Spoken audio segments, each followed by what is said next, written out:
Firebird brand in Touring Car Masters. Andrew Fisher next. The Tilly boys are at the back of the top 10. Cameron Mason is the local hero. He'll go from 9th place. Brad Tilly, who won the trophy race early, from P10. Leo Tobin and Ben Dunn back in the Chevy Monza. Tony Karanfilowski and Mark King on the next row. Cam Tilly and Jim Policina. Aaron McGill, Alan Bowgen and Leighton Barker making his debut in the category this weekend. The Tasmanian, who's seen in the Utes as they come down the long main straight to take the green flag. Crank up the volume because the Touring Car Masters are coming your direction. It's all Tiranas on the front row. It's a squirm by Bressington on the second row. They stay in the rows of two as they climb to Watt Street. Watch them fan out up here. 5-letter Tiranas wheel to wheel. Hansford on the wrong side of the road. The braking zone up the hill at Watt Street and just slots in behind John Bowe. Bressington really struggled to get that car stopped at turn 1 and it was sliding around. But one position gained for Stephen Johnson from a championship point of view. Very, very important he stays close to John Bowe. Oh, here comes Hansford down the inside. No, not going to happen there. It looked cool from the beginning, but it's never going to get that Tirana up the inside. How many times did we say that in the trophy race? Oh, Jim Policina has got big damage on the Mocom Tirana. He's the pro sport class leader. He's already won 2 national championships this year. And the fans will love this. Listen to them. Well, he's got some damage. He'll limp around at the back of the field. He just needs to get some points this weekend. He's got a handy lead. Have a look at Adam Bressington. Geez, confident under brakes early in this, isn't he? It's 2 big squirm moments he's had on this lap alone, but it's John Bowe who'll lead us around to complete the first lap. Let's jump inside with Stephen Johnson and go for a ride down this long straight. During a race earlier today, he sat towards the back of the field and just stayed out of drama. He's driving with the series in mind. He's a defending champion looking to go back-to-back in the Paynter-Dixon Touring Car Masters. And spending most of his weekend asleep, Matt. He's battling the flu quite badly as well. He's not a well boy. And sitting inside one of these cars at 45 or 50 degrees C won't be doing him too much good. So he's battling on, but they made big changes to the rear geometry of that car in the trophy race. That's why he hung back. He wanted clear racetrack to see if those changes work. So they were taking a full leaf out of the leaf springs in the rear axle of that car, playing with the rear shock absorbers to try and get the car to ride the bumps and put the power down well. That was what they were complaining about. That's why he missed out on a front row grid. In fact, he qualified 5th, which is the worst he's qualified in 24 months in Touring Car Masters. So really struggled in qualifying, but he was happy with the changes. He must have been, because he broke the lap record in the trophy race. So Mustang Sally is going along very well and he's looking racy early on. So too is Ryan Hansford and Adam Bressington, his favourite spot. Hansford leaves the door open, but will have the better line into the right-hander. First 4 compressed. They're separated by less than 1 second to come through to complete lap number 2 here on the streets of Newcastle. Tiranas 1 and 2. Bressington is next, and Johnson. We go back to Gomersall, Fisher, Hackwood, Cam Mason in 8th, and the 2 Tillys, Jamie ahead of Brad. Feels like a bit of a theme in TCM that Ryan Hansford's multi-spares Tirana is good early in the race. The car switches its tyres on very quickly, gets them up to temperature, and he is harassing John Bowe, something chronic. This is the start. Pretty even jump between the 2 of them. Wait for Bressington and his big slide as he gets down here into turn 1. The road just gently kinks to the right, then goes hard left over that curb. The White Line Racing Camaro was sliding around as he tried to get it stopped. And this is Alan Bowgen. So down the hill, this will explain what happened to Jim Policina. Oh, no. Do they make contact? Yes, they're going to, because, what'd you say, 27 metres long before? Now it's 28 metres. He got into the Tirana, and that could have been, it was big enough, but how did he keep it off the wall? Everything locked up. You're a passenger at this point. The car's sliding and sliding. It's ridding itself of some momentum. He did get it. Reasonable contact with the fence, wasn't it? Fans sitting down there on the run down the hill got such a good view of that. Jim has continued on, though. So in the class championship in pro sport, he's fighting with Leo Tobin in his Ford Mustang. Jim wrapped up the Australian Production Car Championship a couple of weeks ago. He won the Kumho Cup in the V8 Touring Car Series. He's got 2 national championships out of the 3 he's running. He'd love to seal one in TCM as well. Hasn't been a bad year for Jim Policina in the Mocom Tirana. Great addition to the category in season 2018. Lap 4 at 12. It's the biggest margin so far, first to second, as Bowe starts to put a margin on Hansford. We're watching Johnson on the back of Bressington past the Dunlop wall cam, and many people that just packed into Newcastle here today, much like 2017. This feels like there's a lot more people here today. It's packed. It's hard to get around, and that's a good thing because there's so many people here. So a couple of battles evolving in this. Bow's now broken away from Hansford as his car's got tyres up to temperature. Just pulled a slight margin, 1.1 seconds over the Queenslander. Bressington's feeling the heat here from Stephen Johnson. And then Jason Gomersal is dealing with Andrew Fisher in a really good battle for 5th and 6th position. Behind them is Rob Hackwood. So as they run, that margin closes down. 60 points for a win for John Bow. And for 4th place, it's 48, where Stephen Johnson runs at the moment. There is a drop your worst race scenario within that as well. So we're not going to know after the final race of this weekend really where that championship stands. But all John Bow can do, Matt, is go and win every race. And then things may well just take care of themselves. Gomersal might have just glanced the wall out of turn number 1 there. I love how we can get to the final round and sometimes the final race year after year and have a series decider. I think Gomersal might have got the wall harder than we expected because Andrew Fisher tries him on the outside. The big mate two-door Tirana was limping a bit up Watt Street then. Hard commitment from the Jesus Racing Ford, wasn't it? He committed hard down the outside. Thought he was going to run up the escape road there. We've seen that plenty of times, even today. Yeah. But well done, Andrew Fisher, for getting it stopped and turned. And Rob Hackwood just watching in behind. A young Queenslander, one of the youngest drivers in the field, who's still doing a lot of development work on this Pontiac Firebird. Just thought he might have been an opportunity there, but sits back in 7th place. In the top 6 in Townsville, Matt, that car on its debut in the category. It's a 3-car scrap heading down towards turn number 11, looking back towards Fisher and the crew. It's Bow, Hansford and Bressington, the top 3 here in Newcastle. So we settle into this second half of the race now. Down to finish another lap with Gomersal. It'll be interesting to see how it goes up Watt Street now. It may have cured itself. I'm for one sure he must have rubbed that tyre wall enough through this section. But now Fisher will line him up in that big Jesus Falcon heading up to the top of Watt Street. Here's your race leader, John Bow. And once again, Bressington and Hansford continue their battle. They've pulled away from Johnson a little bit now. Cameron Mason just back at the top 10. That was a brief shot of the fight of Gomersal and Fisher. So the big mate racing Tirana still finding himself under a little bit of pressure.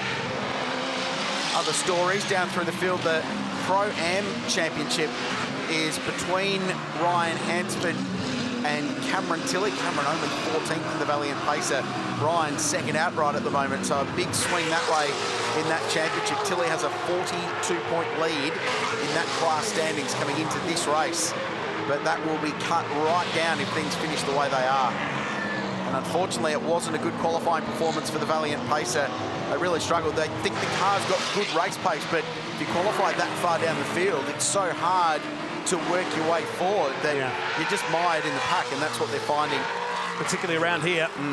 It's a tight track, not the fastest track on the tour, but certainly providing plenty of action here in the Painter-Dixon Touring Car Masters. That's pretty close going down to turn number 1 between Hansford and Bressington. Battle for 2nd and 3rd. And as they've done all weekend, starting to use variable lines up Watt Street there. They're not staying on the traditional line, moving to the left, then back to the right before the braking zone at the top of Watt Street. Down the hill we go again. Still Tirana's 1 and 2, back to Bressington, Johnson and Gomersal, your top 5. This battle just shows the strengths and weaknesses of the cars. The Camaro's got more horsepower, but it's heavier, so it's better up the hill. But through the twisty bits, Ryan Hansford really strong. Just pulls a couple of car lengths over Adam Bressington's White Line Racing number 95 car. A look back, Karen Filosky, there's Cameron Tilley, Leo Tobin in behind, and then Al Baljan, the big Mercury Comet, running 15th and running very well. He's just set his fastest lap, not of the race, of the entire weekend. So that car's getting better and better as they dial it into this very tricky circuit. It's good to see him becoming more and more competitive. It'll take some work with a car that size. We remark about it. He loves the publicity he gets. He also likes putting on a show. Wherever we take this series around Australia, it was a big hit in Darwin on 2 years in succession now, as Bressington closer than ever, but Hansford parks it down the middle. Last minute look down the inside. Access denied by Hansford. start another lap here. 5 to go on the streets of Newcastle. The frustration for Bressington is that Hansford's car gets out of turn 1 so well and fires up the hill that when his straight line speed advantage kicks in, you're about to hit the brake pedal, so there's nothing he can do for a move at that potential overtaking opportunity at the top of the hill at turn 2. But as I said, it shows the strength and weaknesses of these cars. It's what produces such compelling racing in this category. Johnson, meanwhile, in conservative mode, just watching this fight evolve from 4th place. He knows the maths probably better than anybody. The spreadsheet in his head will be ticking over going, this is fine. I know JB's further up the road. I'll just accumulate in this race. He's got himself to row 2 for tomorrow's race if he finishes where he is. So just gaining in every single one of them.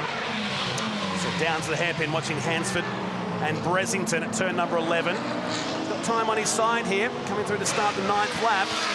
Bow's margin just a whisker under 4 seconds. It's the replay heading down towards the bottom of turn 6 with Bressington on the back of Ryan Hansford. They've lost touch with the race leader, John Bow, now. And this will be the one to keep an eye on towards the end of this 12-lap race. As here comes Bow, that's the margin back to 2nd and 3rd. And like John Bow does race after race, year after year, he just knows how to think of a number, run to it, and put a big margin on the field. As we work our way down the hill, let's go down the pit lane with Cam. I've just been talking with Brett Peters, who's the team boss overseeing Ryan Hansford in that Tirana. Now, Ryan is really struggling with tyre life and brakes as well at the moment. They're supposed to be 2 of the strengths of the Tirana, so he's really up against it with about 4 laps remaining. Crowley, this has been something they've been chasing on that car all year long. It is, Cam, that and reliability, but it seems to be hard on the equipment for whatever reason, and I don't know if it's a driving style thing or the way they've got that car set up, but it explains why it's so good early in the race. It gets tyres up quickly, the car's really fast early but drops off late, and as Cam said, they've been battling that all season long. They probably got lucky in the streets of Townsville earlier this year, Matt, when Johnson had his mechanical failure. Hansford went through and grabbed a win, but even in that race, he said the car wasn't good at the end, and if he was under pressure, he might not have been able to come through and grab the victory. I think Brett Peters will be looking forward to a good night's sleep tonight here. It's been a tough day with his Super Ute campaign as well, with Ryle Harris and Aaron Cameron, and now Ryan Hansford, who was a great addition to this series last year. They did have some dramas with this car initially, power steering issues, and even with a man like Ryan Hansford behind the wheel, he did struggle to get this Tirana around circuits. It's been a great year for the Hansford family, though. Late and great dad Greg was inducted into the Mount Panorama Hall of Fame earlier this year, which was a fantastic ceremony on the mountain. Ryan and his brothers were very, very happy to play a role in that. They've got a brand new car under construction, a new Tirana that they hope to have on the racetrack early next season, potentially at the Superloop Adelaide 500, which will commence the season. And that will, they hope, eradicate some of the issues they've had with this car and start from a clean sheet of paper, build the car they want to build it. It just sounds so weird when we say they're building a new Tirana. Yes. It's a relative term, isn't it? Well, here's Leighton Barker limping around in the HQ Monaro as the race leader comes through to put him a lap down. And that's the margin just continuing to blow out now to 6 seconds. There'll be 2 laps to go at the end of this one. There is Barker. Oh, it's a weird spot for him. He's just creeping back now. Hope that car can make it back. It looks like it's coming to a stop. Now that car's been sold, the ex-Les Walmsley Tony Edwards GTS Monaro, not to Leighton, to another owner. So he'll want to bring it back in one piece because it moves on to a new home after this weekend. Here's Cameron Mason, local driver. One of the most excited people I've ever seen about this event coming to this part of the world. They've got another car under construction. They've just purchased a 1969 Ford Mustang Shell to build into a new car for the start of the new season. It's great to see new builds underway in this category. It has stopped now for Leighton Barker, and it's a really bad spot for it's right on the exit of the turn. It's refreshing, and it's also encouraging to know we've got new cars in the build. We saw the debut of the XD Falcon of Marcus Zukanovic at Sandown. We know that car will be back. The Johnsons have got one as well in the build. And on Zukanovic, by the way, sent me a message earlier on. They've just decided to sit out this weekend. Nothing on the line for them. They didn't want to risk the car, but they're back for a full campaign next season. Hugely popular debut in this category. I've never seen anything like it. The amount of demand and interaction that car generated, and it might only be surpassed when car 17 turns into an XD at some point next year. They'll have the bragging rights to say we got in first.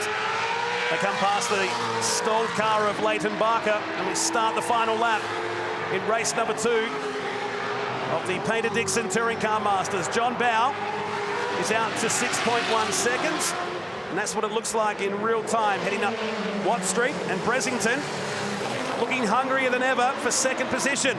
The fans peering over the balcony, at least some are anyway, at the top. Why would you not be watching this? It's a compelling battle. Johnson's just latched himself onto the back of them as well. And Hansford struggling more and more as this race goes on, with that multi-spares Tirana touched on earlier. It struggles late in the race. John Bowe doesn't. He's got a big margin. He's on course for win number 96 in his remarkable Touring Car Masters career. So he won't get the ton this year, even if he wins all of the races this weekend that remain. He'd get to 99 not out. Ooh, get to Adelaide maybe. Potentially, of course. 6 seconds, it's out to 7, but it doesn't matter as he comes around the final couple of turns. Bressington wants to put this car on the outside, but with that stalled car on the exit, I don't think he'll be able to do it anyway. It's John Bowe has come around to collect his 6th victory of the season. He won't catch Stephen Johnson when it comes to wins, but he gets some points back in this race, and Hansford will hold on for second by a car length over Bressington. That race-long battle between those two came down to less than 0.2 of a second at the finish line. Yeah, really good scrap, and you've got to wonder that if that stranded car wasn't on the outside of turn 12, it would have allowed Bressington to set up that over-under move he was trying to do at turn 11. Didn't quite pay off. We know that car is fast. He's got an opportunity to do it all again with 2 more races to go. Peter Dixon Touring Car Masters Series, but it's a win to John Bowe. Provisionally, the margin down to 42 points between them now, Matt. It's gloves off in this championship. How about the applause of the fans around this Newcastle circuit? Bowe from Hansford, Bressington in 3rd, back to Johnson, Gomersall, Fisher, Rob Hackwood in 7th place, back to Brad Tilley, Cameron Mason, and Jamie Tilley completes the top 10 in race number 1, the final round of the Peter Dixon Touring Car Masters. So another strong showing for Robert Hackwood, Mark King, Tony